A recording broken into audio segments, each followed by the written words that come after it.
Om.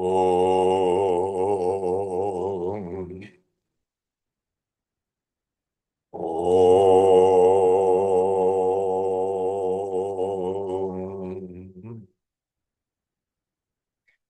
Om.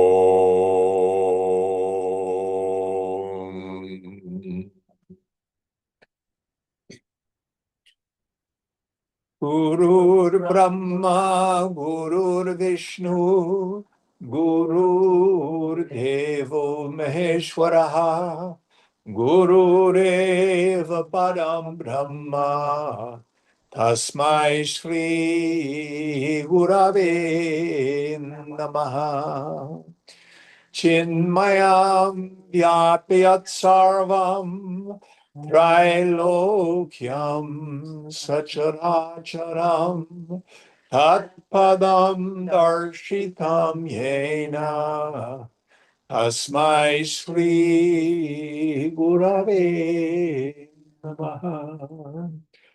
Twameva Mata Chapita Twameva Twameva bandhushcha sakha Twameva Twameva vedya dravinam Twameva Twameva sarvam mama deva deva Twameva sarvam mama deva deva.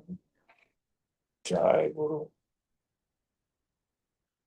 Om Sahana Bhavatu Sahana Bhunaktu Sahaviryam Karavavahai Tejasvinavadhitamastu ma vidvishavahai. Om Shanti, Shanti, Shanti. I think Aditi is traveling now that I remember. So, Howard, can you read this morning?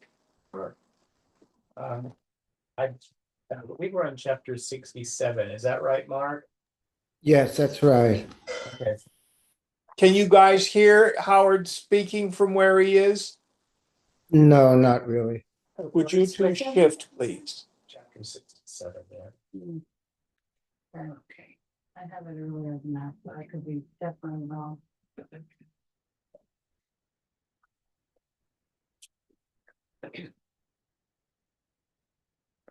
Chapter 67. Experience is not the real thing. Maharaj, the seeker is he who is in search of himself. Soon he discovers that his own body he cannot be. Once the conviction, I am not the body, becomes so well ground that he can no longer feel, think, and act for and on behalf of the body, he will easily discover that he is the universal being, knowing, acting, that in him and through him the entire universe is real, conscious, and active. This is the heart of the problem. Either you are body conscious and a slave of circumstances, or you are the universal consciousness itself and in full control of every event. Yet consciousness, Let me stop there. This doesn't mean your ego is in full control of every event. So the flip side of this, it's profound, ultimate, absolute surrender of the personal sense of will. Any thoughts on this? Ishwara's in control. God's smart, let God do it. So full control of every event is you're not resisting, basically. Everything is happening according to divine will, which is your essential nature. but you don't experience as I am and powerful and making decisions and doing this, that, and the other thing. It's exactly the opposite. So the way Jesus framed it, I of myself do no thing. It is the Father within that doeth the work. But that only can happen when I give up my concern for the world.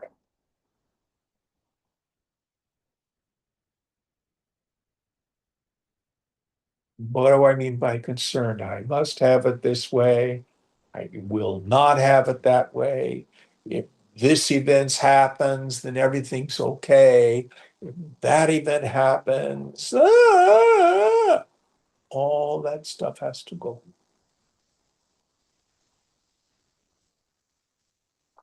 Any thoughts on this? Going on. Yet consciousness, individual or universal, is not my true abode. I am not in it. It is not mine, and there is no me in it. I am beyond, though it is not easy to explain how one can be neither conscious nor unconscious, but just beyond. I cannot say that I am in God or I am God. God is the universal light and love, the universal witness. I am beyond the universal even. So let me stop there. So the paradigm that Vedanta posits, what is the nature of ultimate reality? Prajnanam Brahma. Brahman is pure awareness. We'll use Maharaj's words.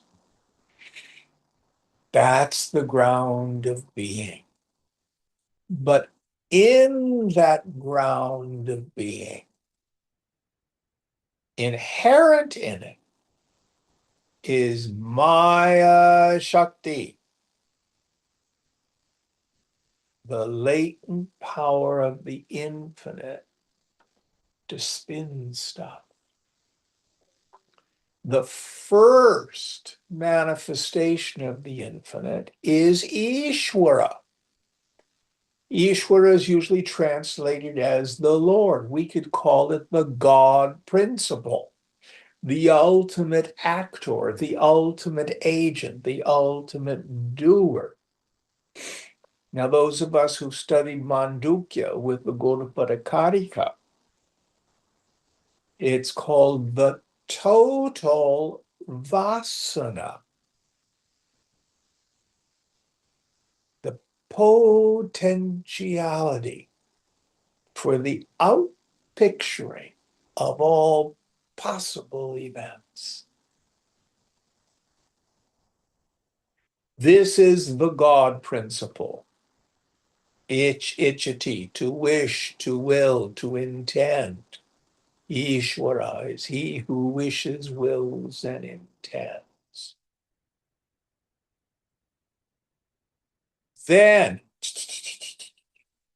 vibrationally comes down the whole creation.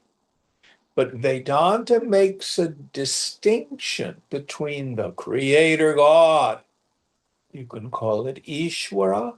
You can call it Brahma, masculine noun ending in A. But behind that, pure being, Brahman, neuter noun ending in N. There's a distinction. And at the core of your being, of everybody's being, the second Mahavakya from the Upanishads, I am Atma Brahma. This self is Brahman.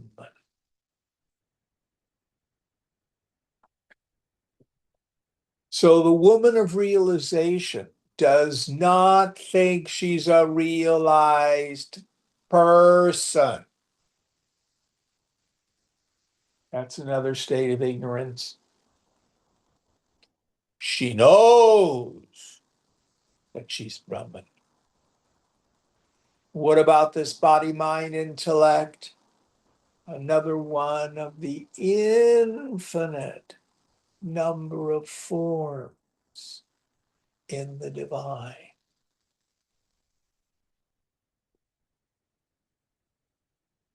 Just like we don't have concern over black holes or the rain or the way a rose blooms, we give up concern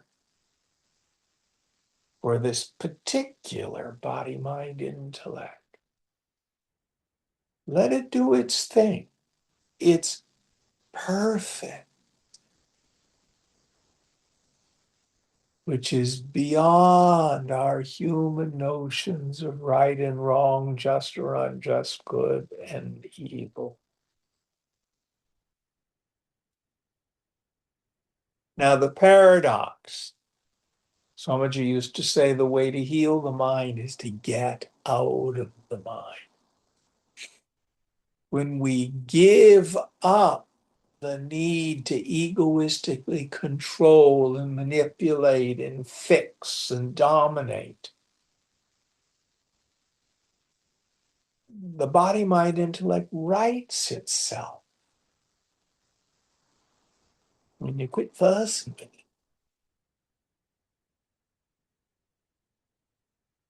So it's interesting. We have this mask we present to the world, this persona. We do that because we think if people really knew who I was, they know what a monster I am.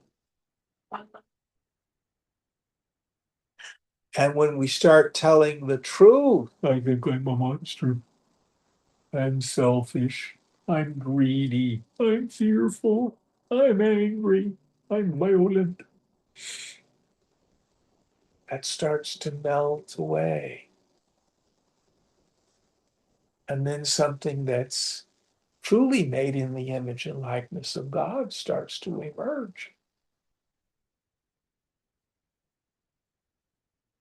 You're neither the mask you present to the world, nor are you a monster. I've been traumatized. I was abused. I have these issues. All of that isn't real in the end.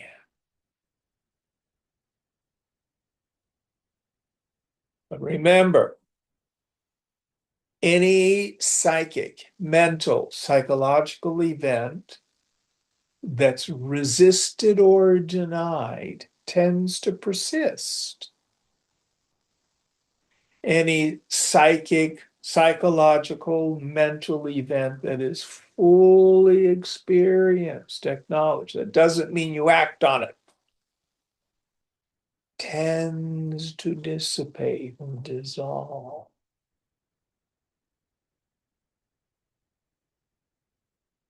It's paradoxical.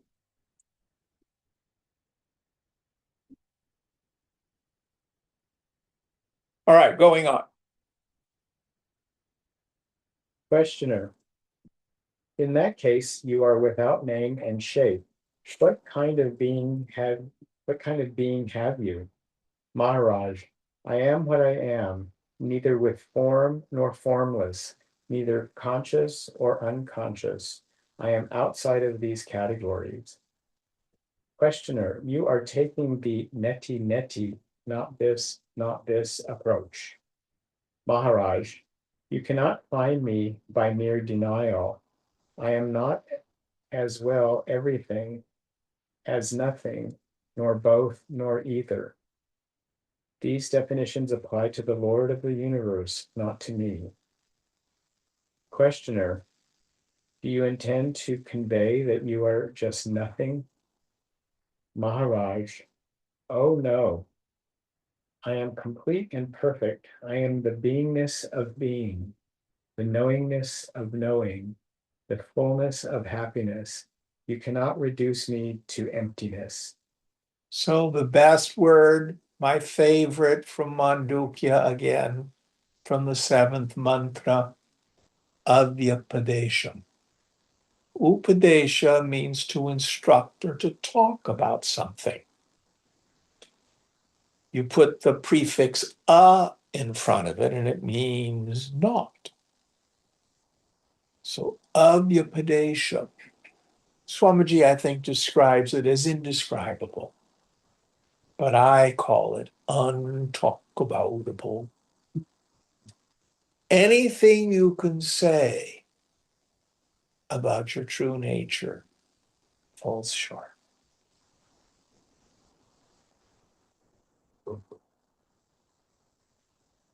Let me give you a worldly example.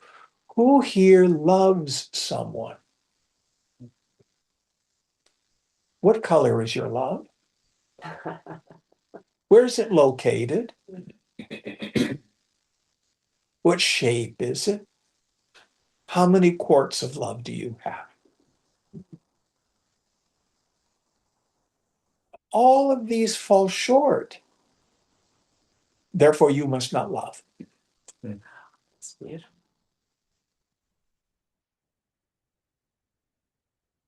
Lots of things that are untalkable. Yet you know them. Going up. Questioner. If you are beyond words, what shall we talk about? Pizza. Metaphysically speaking, what you say holds together. There is no inner contradiction, but there is no food for me in what you say. It is so completely beyond my urgent needs. When I ask for bread, you are giving jewels. They are beautiful, no doubt, but I am hungry. Maharaj, it is not so. I am offering you exactly what you need, awakening. You are not hungry, and you need no bread. You need cessation, relinquishing, disentanglement. What you believe you need is not what you need. Your real need, I know, not you. You need to return to the state in which I am, your natural state. Yes. So what we think we need is not it.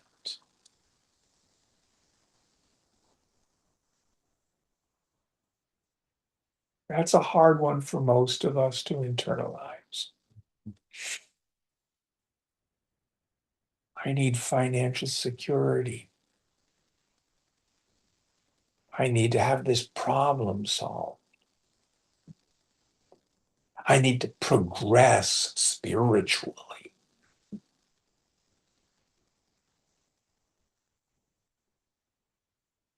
That's just the person in the dream trying to become free from the prison in the dream, when what they really need to do is wake up.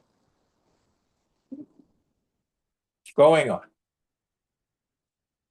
Anything else you may think is an illusion and an obstacle. Believe me, you need nothing except to be what you are. You imagine you will increase your value by acquisition. It is like gold imagining that an addition of copper will improve it. Elimination and purification, renunciation of all that is foreign to your nature is enough. All else is vanity. Yeah.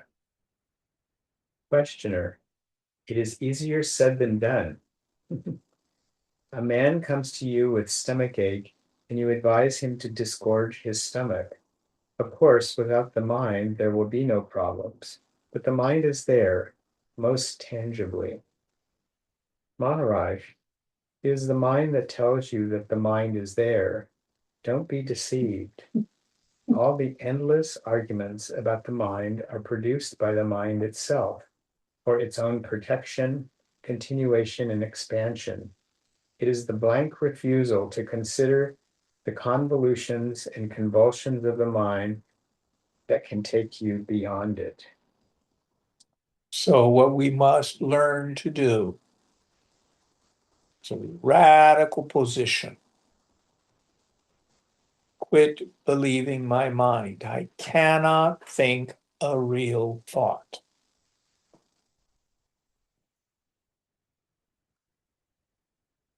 All thoughts, even spiritual ones, are unreal. Now, this can get pretty sticky. So, for example, is Amma an avatar? She a fully realized being? A lot of her disciples hang on to that. But what Maharaj is saying, even that thought is not real. Amma is not there as a form. It's a temporary psychological device to get us beyond the mind.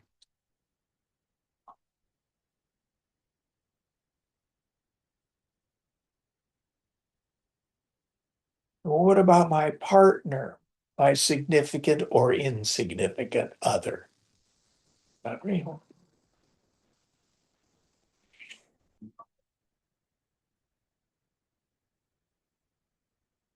But you are real.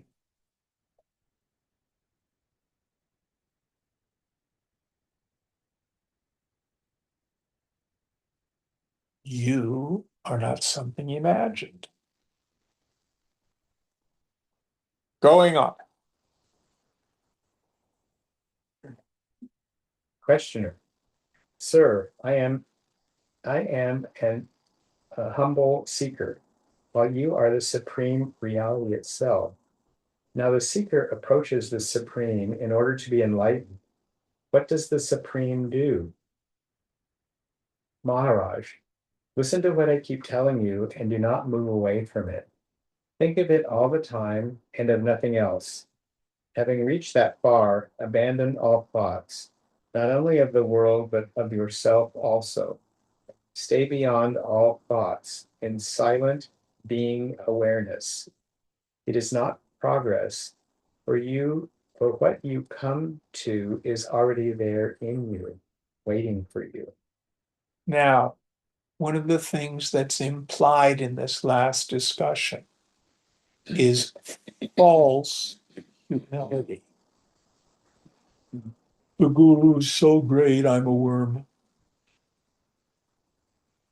That viewpoint will get us nothing. You must have the openness and the willingness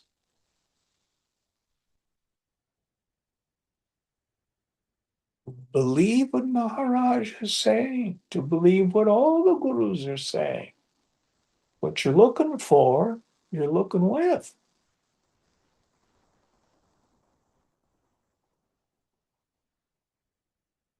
Oh, I'm such a horrible, sinful person. It's going to take me 7 lifetimes. Nonsense. Yourself doesn't ever incarnate. How many dreams must you have before you realize you're the waker?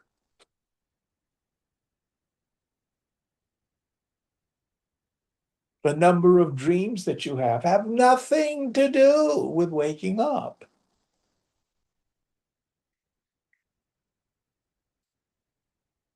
Going on.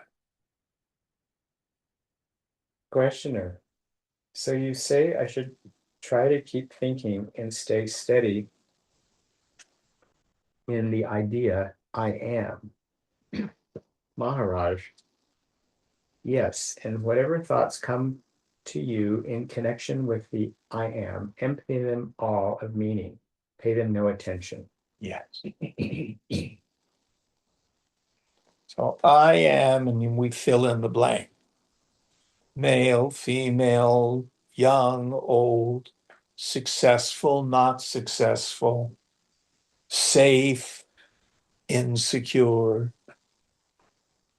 stupid, smart, spiritual, not spiritual. All of those clarify. Get your psychic scissors out and go throw them all away. Stay focused on the direct, constant I am. The very experience of I. The self is not something out there that I, Jim, I'm going to get to. How many times do I need to do this? Who sees the mug? I do. That's yourself. You don't get another self. My problem is not that I've got the wrong self. My problem is I have ideas about something. It's like this. Oh, this is an elephant. No, it's a camel. No. If you look closely, you will see that it's a Chinese giant panda. Have any of those changed that it's a mug? They're just stupid ideas. That's all my problem is in the end.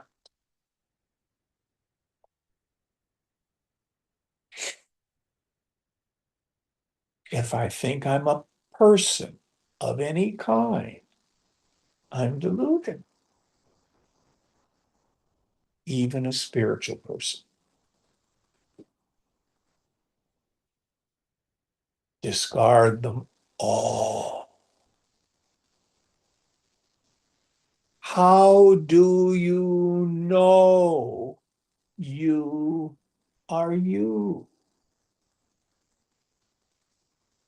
You do not see, hear, taste, touch, smell, and motor. Think yourself.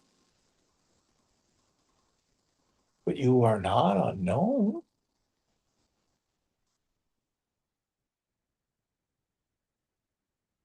Yet you do not know yourself as an object. Oh, well, there I am. I just went by. No.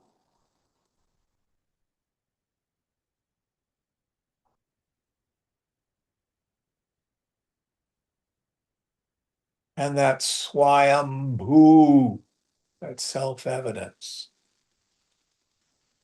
Swayam Jyoti, that's self-luminosity, that's self-evidence. Never changes.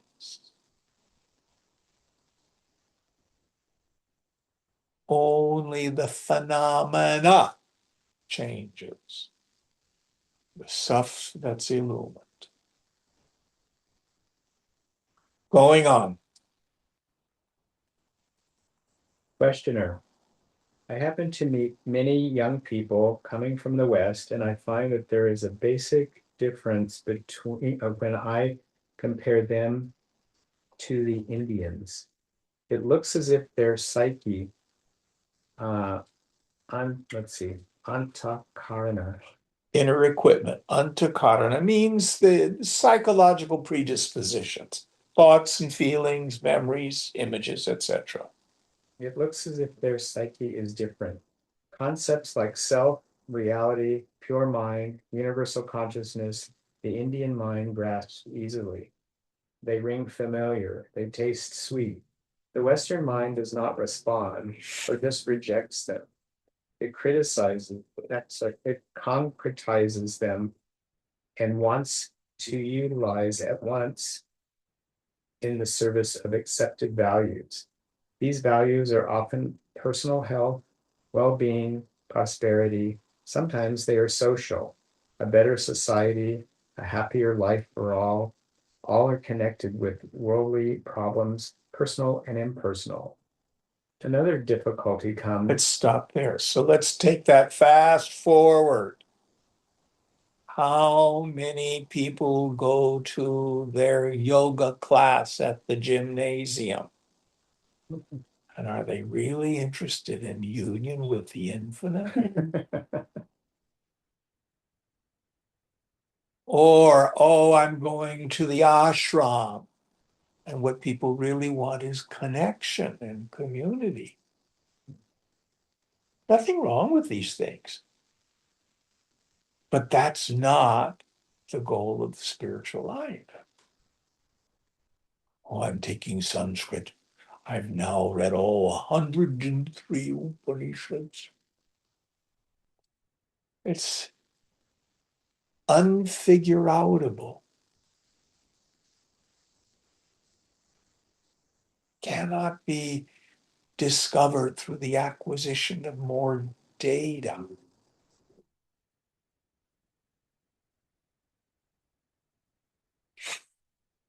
I have met 15 Mahatmas.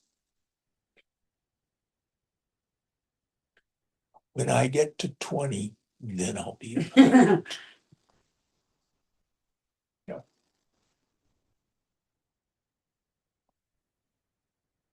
Any thoughts going on? Another difficulty one comes across quite often in talking with Westerners is that to them, everything is experience. As they want to experience food, drink, and women, art, and travels. So I have the old version. So do they want to experience yoga, realization, and liberation.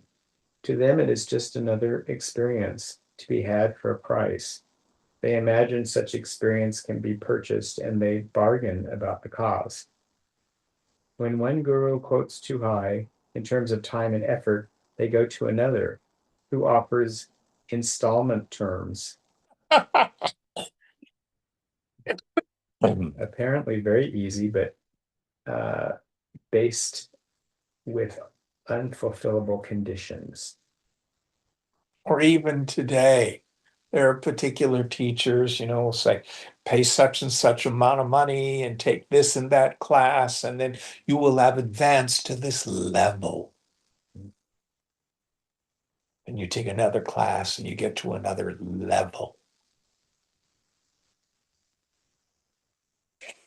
Still exists today. Going on. It is the old story of not thinking of the gray monkey when taking the medicine. In this case, it is not thinking of the world, abandoning all selfhood, extinguishing every desire, becoming perfect celibates, etc. Naturally, there is vast cheating going on at all levels, and the results are nil. Some gurus, in sheer desperation, abandon all disciples, prescribe no conditions, advise effortlessness, naturalness, simply living in passive awareness without any pattern of must and must not. And there are many disciples whose past experiences brought them to dislike themselves so badly that they just do not want to look at themselves. If they are not disgusted, they are bored. They have surfeit, they have surfeit of self-knowledge. They want something else. Maharaj, let them not think of themselves. If they do not like it, let them stay with a guru. Watch him, think of him. Soon they will experience a kind of bliss, quite new, never experienced before, except maybe in childhood. This experience is so unmistakably new that it will attract their attention and create interest. Once the interest is roused, orderly application will follow. Yes. So this is one of the values of Sadhu Sangha. Those of us who studied Tripura Rahasyam, the whole first third of the book deals with the question, what is the root cause of liberation? That scripture says association with the wise. Because if you hang out with someone who's a knower of Brahman, there's a borrowed glory when we're in their presence. And if we have the capacity to tune to them, we get a taste of our own self nature. But again, it's a borrowed glory. It's the result of their tapas, not yours.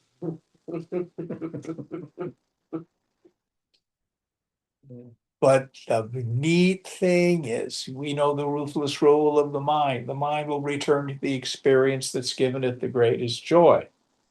Thank God. God is the most beloved, or we'd all be screwed. So when we're near a Mahatma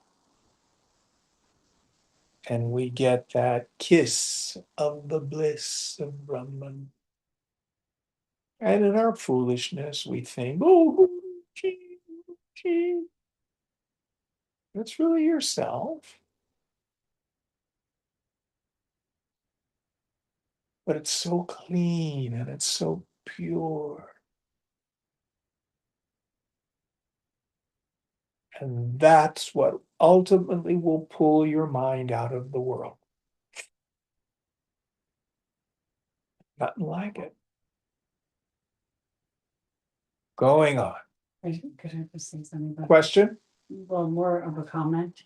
please. Okay, yeah, just being around Nama is, you know, it's for years, you know, of my own development and then watching other people's development and just in such a huge community of people coming, like starting and at different phases of awareness. It's just, it's incredible because when I first, you know, came into that realm, I thought, oh my God, I'm gonna be around all these people who are so like spiritually advanced and have like they're so together and present, and I'm so excited to be in that zone because I'm not that. Like I'm just going to be so happy to like absorb that. And like the people who were meeting me and hearing that I was saying that were like you know, they're in the on world too, and they're like no, just remove these illusions. And then I had an intensive experience traveling with her soon after I met her. And I was like, oh, like it had me crying immediately because I was like devastated by the state of the state of the situation of the humans that are involved, you know. And there's everything, you know, everybody's welcome. So everything's there. And the ashram is a pressure cooker. Yeah, it's a pressure cooker. So you're getting pushed. So then everything's coming out. And so it's a hardcore environment. And they're just watching myself through it. I mean, it's just like it's incredible. So somebody coming in not having any sense of like spiritual path or anything could come in easily and criticize the whole scene so effortlessly, and like look at all these people, they're so fucked up, like there's all this selfishness and, you know, like aggression and you know, you could also find all the beauty, but they could easily focus on that and just say what is going on here. And and it's this like there's this openness to like everybody's welcome at whatever level, and there's this association element that's pretty is the big, you know, Amma talks about that directly. And, you know, being in the shade of the tree is another metaphor that's used, that she uses. And the ashram is nothing more than a microcosm of the world. Mhm. Maya is there in our minds. Yeah. But the bliss that we feel around a Mahatma is what keeps us coming back. There's that too. There's that too. All right, going on. Questioner. These people are very critical and suspicious. They cannot be otherwise, having passed through much learning and much disappointment. On one hand, they want experience, on the other. Let's see. On the one hand, they want experience. On the other, they mistrust it. How to reach them, God alone knows. Maharaj, true insight and love will reach them. Questioner. When they have some spiritual experience, another difficulty arises. They complain that the experience does not last but it comes and goes in a haphazard way. Having got hold of the lollipop, they want to suck it at all the time. Maharaj, experience, however sublime, is not the real thing, but its very nature, by its very nature, it comes and goes. Self-realization is not an acquisition. It is more of the nature of understanding. Once arrived at, it cannot be lost. On the other hand, consciousness is changeful, following, undergoing transformation from moment to moment. Now, I will push back on the questioner there a little bit. One of the ideas that's an impediment for Indians is there's such a reverence for the Mahatma, for self-realization, that many have the idea, I'm not worthy, it could never be something for me. I'll just be a householder and maybe in a future lifetime. Westerners come to a guru and they don't have that. And they go, why not? So, in many ways, there's a great benefit to being a Westerner. Going on. Do not hold on to consciousness and its contents. Consciousness held ceases. To try to perpetuate a flash of insight or a burst of happiness is destructive of what it wants to preserve. What comes must go. The permanent is beyond all comings and goings. Go to the root of all experience, to the sense of being. Beyond being and not being lies the immensity of the real. Try and try again. Questioner. To try one needs faith. Maharaj. There must be the desire first. When the desire is strong, the willingness to try will come. You do not need assurance of success. When the desire is strong, you are ready to gamble. Questioner. Strong desire, strong faith. It comes to the same. These people do not trust either their parents or the society or even themselves. All they touch turn to ashes. Give them one experience absolutely genuine, indubitable, beyond the argumentations of the mind, and they will follow you to the world's end. Maharaj, but I am doing nothing else. Tirelessly, I draw their attention to the one incontrovertible factor, that of being. Being needs no proofs, it proves all else. If only they go deeply into the fact of being and discover the vastness and the glory to which the I am is the door, and crosses the door and goes beyond, their life will be full of happiness and light. Believe me, the effort needed is as nothing when compared with the discoveries arrived at. Questioner. What you say is right, but these people have neither confidence nor patience. Even a short effort tires them. It is really pathetic to see them groping blindly and yet unable to hold on to the helping hand. They are such nice people fundamentally, but wholly bewildered. I will tell them you cannot have truth on your own terms. You must accept the conditions. To this they answer, some will accept the conditions and some will not.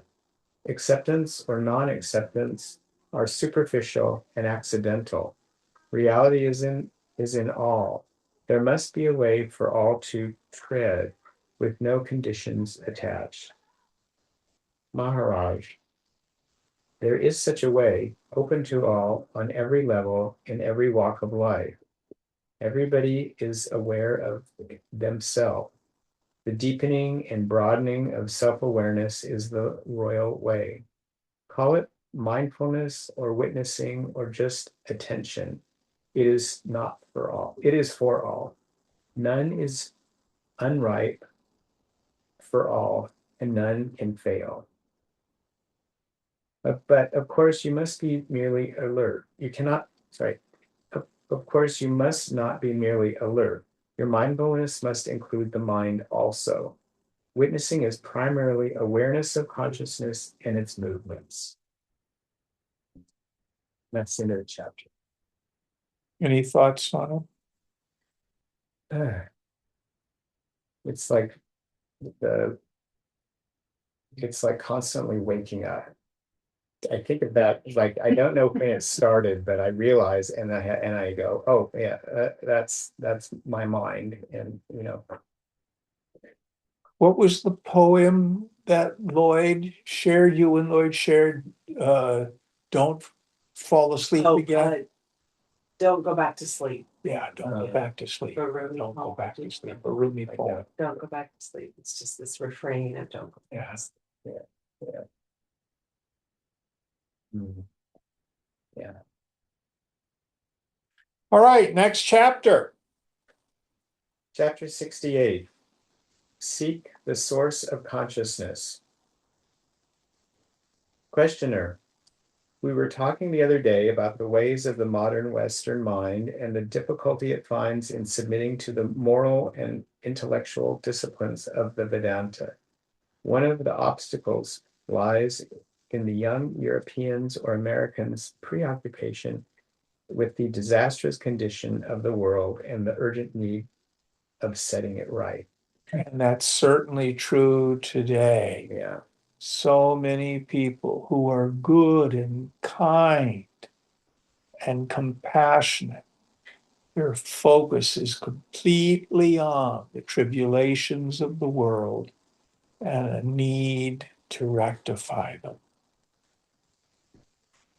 Or animal rights, or ecology, or climate change. Doesn't have to be politics or war or anything like that.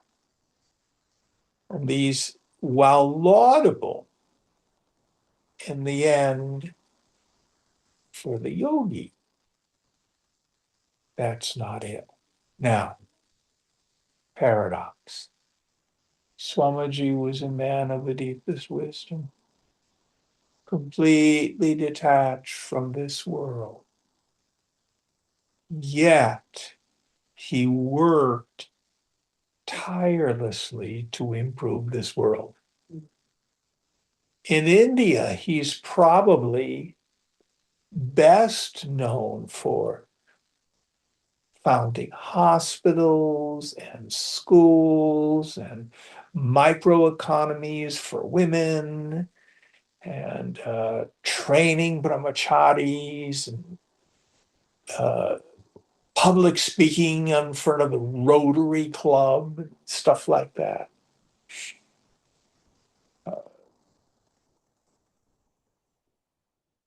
Constantly working for the betterment of the society. What society? What world? It's paradoxical. But that was his prarabdha. That's what the Lord created the Chimaya unit to do.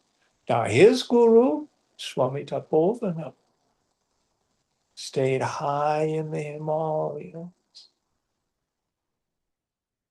would only take on 1, 2, or 3 students at a time. And they had to really prove themselves.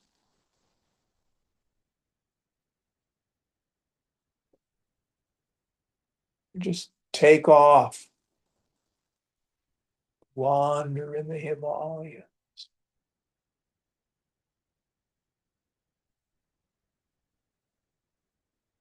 So which is better? Leave that up to God.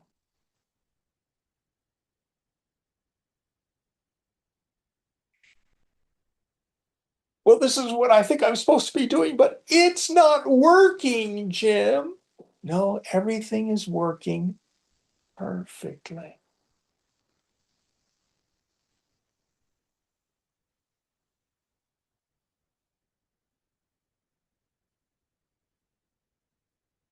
Any thoughts on this?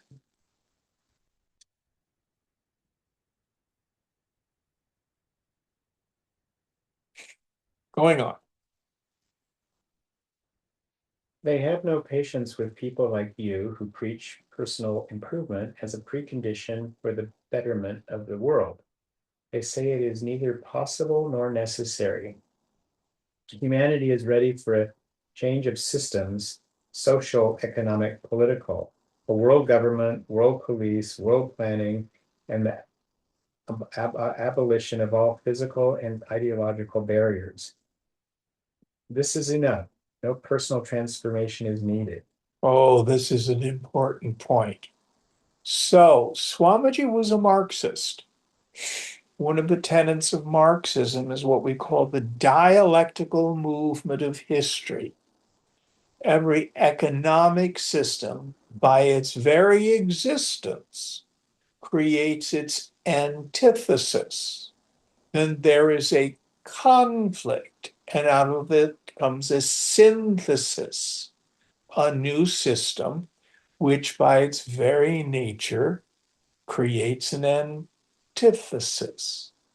So agrarian societies eventually, no, hunter-gatherers started.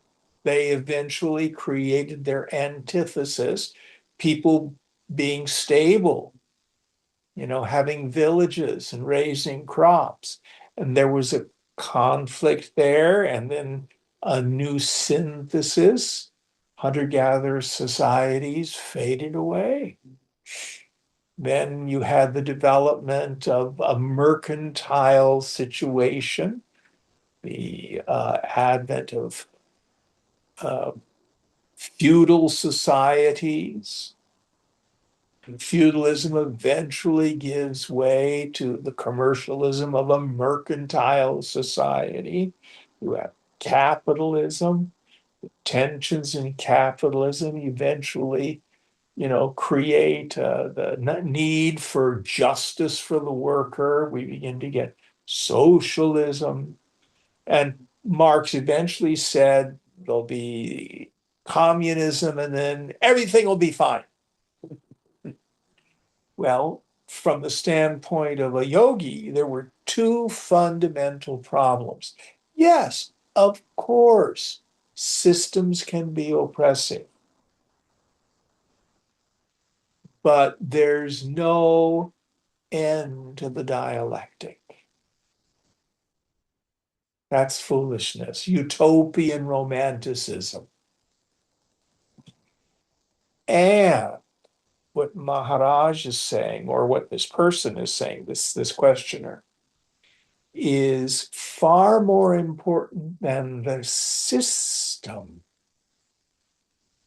is the character of people. So if you have a just king Mhm. who works for the welfare of his subjects in a feudal society, is that better than a communist system where the people at the top are like Stalin?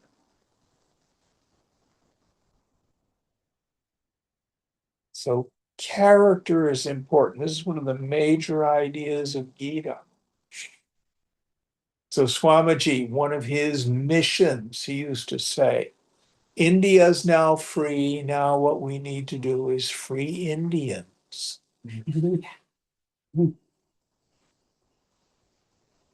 Because his target audience was college educated young people.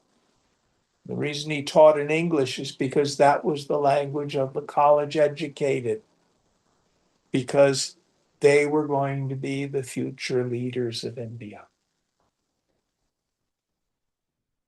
We Westerners were essentially ancillary to that. And it's still true today. I was talking with a person, about our current president and his capacity to lie and his inherent meanness and desire for revenge. And this person's response was, Jim, we're not electing a Sunday school teacher.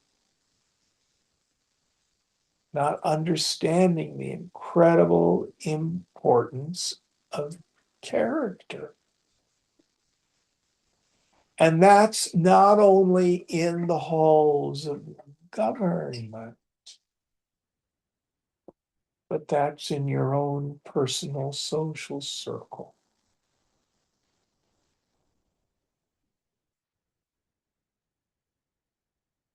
What is a good character? Just simply go to the yamas and niyamas of yoga. It's a really good list. Things to do and to not do to develop character. Any thoughts on this?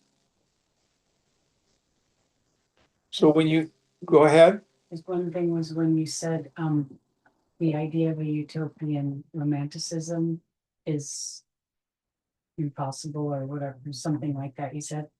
The dialectic never ends. I actually felt like extreme relief. Which was very surprising, because yeah, it's just like, okay, it never ends.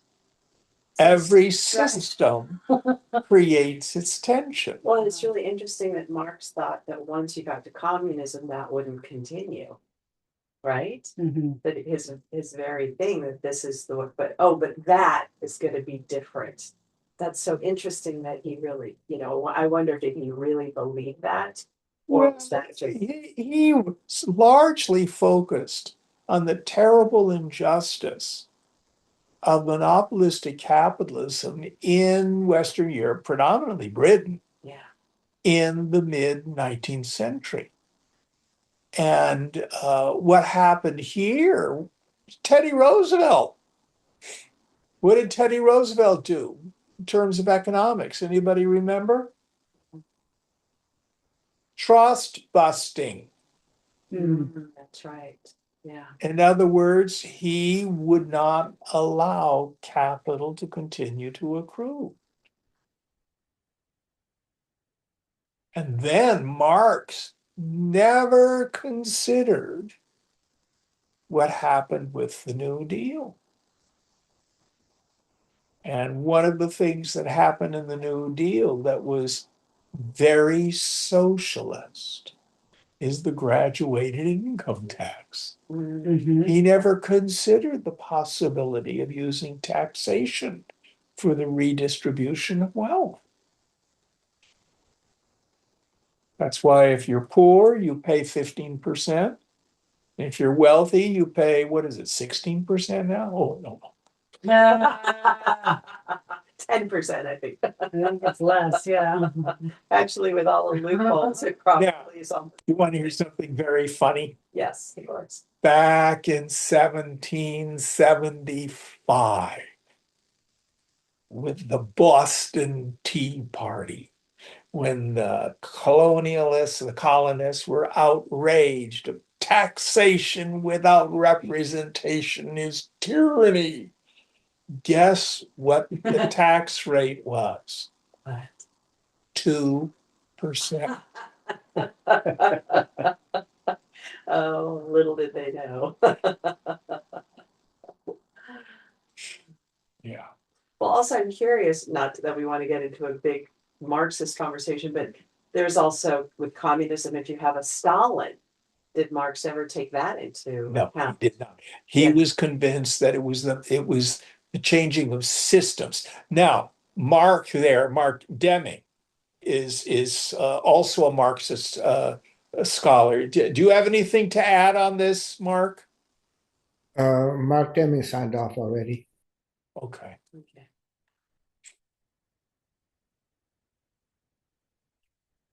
But Gita thunders, especially in the 16th chapter, that far more important than systems. And systems do oppress people. We never say they don't. But character is far more important. Do good, be good. If you can't remember all the yamas and niyamas, they all reduce to one. Which one is it? Don't do harm. Ahimsa.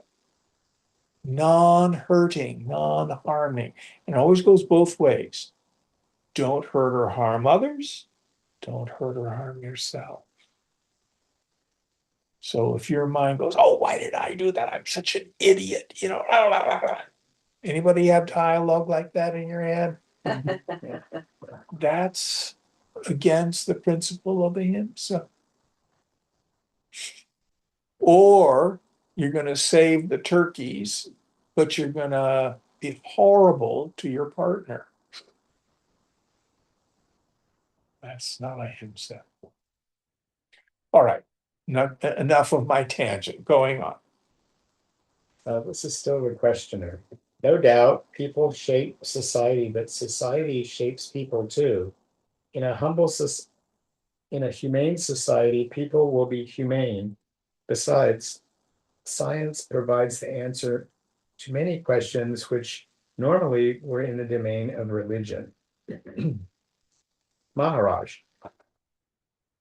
No doubt, striving for the improvement of the world is a most praiseworthy occupation. Done selflessly, it clarifies the mind and purifies the heart.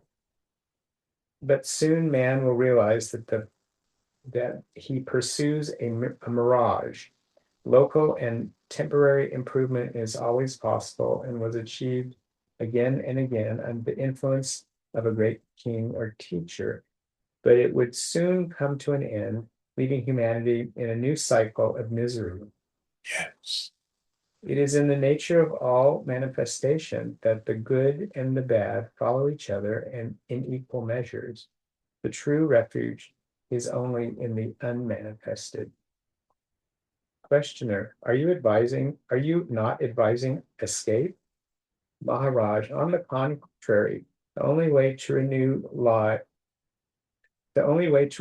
renewal lies through the destruction. You must melt down the old jewelry into formless gold before you can mold a new one. Only the people who have gone beyond the world can change the world. It never happened otherwise. The few whose impact was long lasting were all knowers of reality. So who has been more influential? The Abraham Lincolns, the George Washingtons, or the Buddhas, the Jesuses, these great Mahatmas who bring forth a way to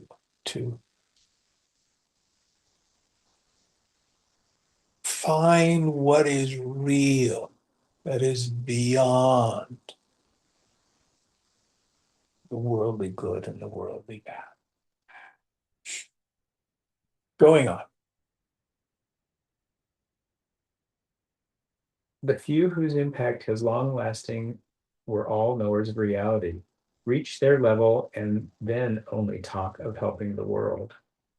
Questioner, it is not the rivers and mountains that we want to help, but the people. Maharaj, there is nothing wrong with the world, but for the people who make it bad, go and ask them to behave. Questioner, desire and fear make them behave as they do. Maharaj, exactly. As long as human behavior is dominated by desire and fear, there is not much hope. And to know how to approach the people effectively, you must yourself be free of all desire and fear. Yes. Questioner, certain basic desires and fears are inevitable, such as are connected with food, sex, and death. Maharaj, These are needs, and as needs, they are easy to meet. Questioner, even death is a need? Maharaj, having lived a long and fruitful life, you feel the need to die. Only when wrongly applied, desire and fear are destructive. By all means, desire the right and fear the wrong. But when people desire what is wrong and fear what is right, they create chaos and despair. Hmm. Questioner, what is right and what is wrong? Maharaj, relatively, what causes suffering is wrong, what alleviates it is right. Absolutely, what brings you back to reality is right, and what dims reality is wrong. Maharaj, questioner. This is a good place to stop. Yeah, How do I know if my actions are in alignment with God's will? First, do no harm. Secondly, when we have knowledge of God's will and we're acting in accordance with it, it brings us peace.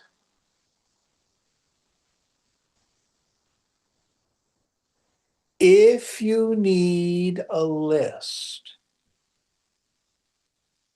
culture has provided them. There's the 10 Commandments. It's pretty darn good.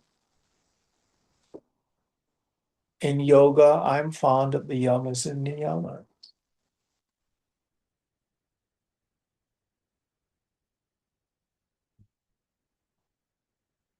And if you want a more in-depth look, I recommend 16th chapter of the Bhagavad Gita, Divine and Devilish Estates.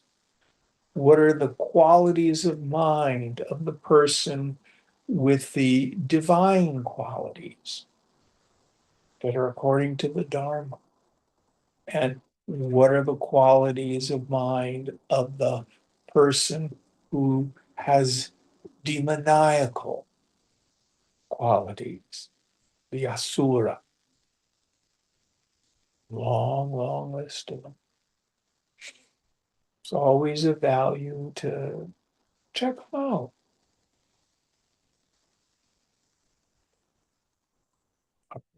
We'll quit here. Om Purnamada Purnamidam Purnat Purnamudachyate Purnasya Purnamadaya Purnameva Vashishyate. Om Shanti Shanti Shanti. Hari Om Sri Guru Pyo Namaha. Hari Om. Oh, that's What's the page we're on? Pardon me?